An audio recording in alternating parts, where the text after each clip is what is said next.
नमस्कार, सुरेखा रेसिपीमध्ये तुमचे खूप खूप स्वागत आहे. आज आपण बनवणार आहोत कुरकुरीत बटाटा भजी. बाहेरून कुरकुरीत, आतून सॉफ्ट. एकदा खाल्ली की तुम्हाला नेहमीच खावीशी वाटतील अशी ही भजी चहासोबत खायला एकदम परफेक्ट आहे. आणखीन एक कमी साहित्यामध्ये आणि खूप सोप्या पद्धतीने ही तुम्ही बनवू शकता. चला तर मग रेसिपीला पटकन सुरुवात करूया. तर यासाठी मी इथे 3 बटाटे साल काढून पाण्यामध्ये ठेवले आहे. बटाट्यांचा किसणीने किस करून घ्यायचा आहे आपल्याला. लांब सडक किस आपल्याला या पद्धतीने करून घ्यायचा आहे. त्यासाठी अशी किसणी घ्यायची आणि हलक्या हाताने असा बटाटा पुढे सरकवायचा आहे. असं केल्याने एकसारखा आपला बटाट्याचा किस तयार होतो. मी तुम्हाला दाखवते.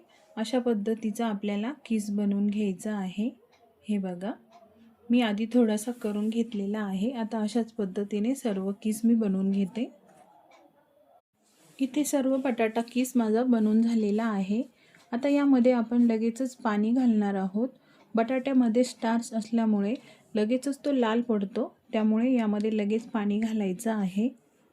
आणि हा बटाटा आपल्याला 2 पाण्याने स्वच्छ असा धुवून घ्यायचा आहे, हाताने चोळून. असे हाताने चोळून धुतल्यामुळे यातलं स्टार्च पटकन निघून जाण्यास मदत होते. आता हे आपण असं दाब देऊन यामधलं सर्व पाणी आपल्याला काढून घ्यायचं आहे. 2 पाण्याने स्वच्छ धुवून घेतल्यावरती आता पुन्हा यामध्ये पाणी घालायचं आहे आणि हा साईडला ठेवून द्यायचा. आता आपण पुढची तयारी करूया. इथे मी 3 कांदे घेतलेले आहेत. आता हा कांदा आपल्याला उभा आणि लांब असा चिरून घ्यायचा आहे. इथे बटाट्यापेक्षा कांद्याचे प्रमाण आपण कमी ठेवलेले आहे, कारण आपण बटाटा भजी बनवत आहोत, त्यामुळे कांद्याचे प्रमाण हे कमी ठेवायचे. आणि अशा पद्धतीने सर्व कांदा आपल्याला चिरून घ्यायचा आहे.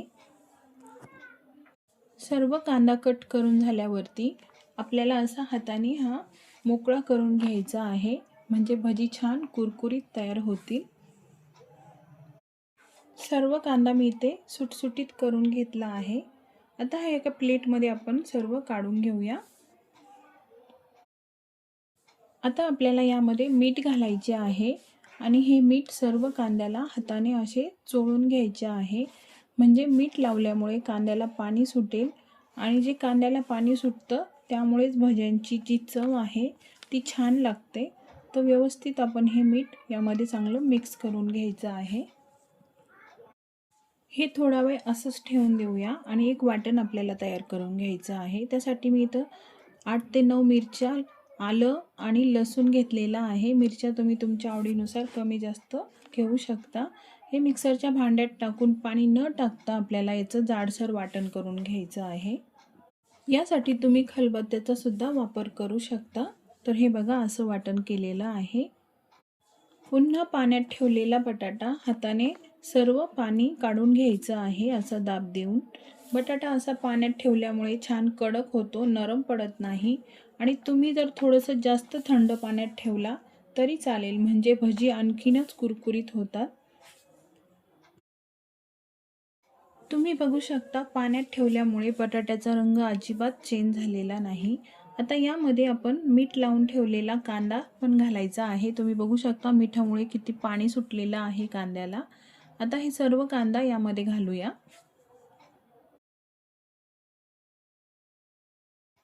यामध्ये काही मसाले घालूया.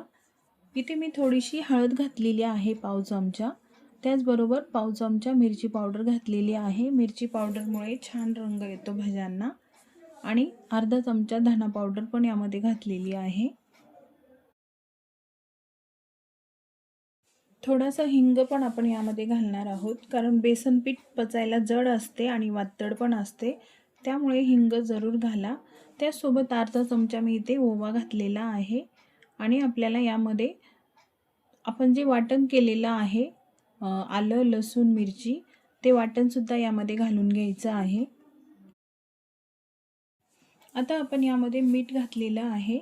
आपण कांद्यामध्ये सुद्धा मीठ घातलेलं होतं, त्यामुळे मीठ कमीच घाला. आणि बारीक कट केलेली कोथिंबीरसुद्धा आपल्याला यामध्ये घालायची आहे.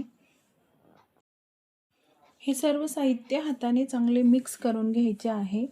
तुम्ही चमच्याने पण मिक्स करू शकता, पण असे हाताने मिक्स केल्यामुळे एकसारखे बटाटा आणि कांद्याला सर्व मसाले लागले जातात।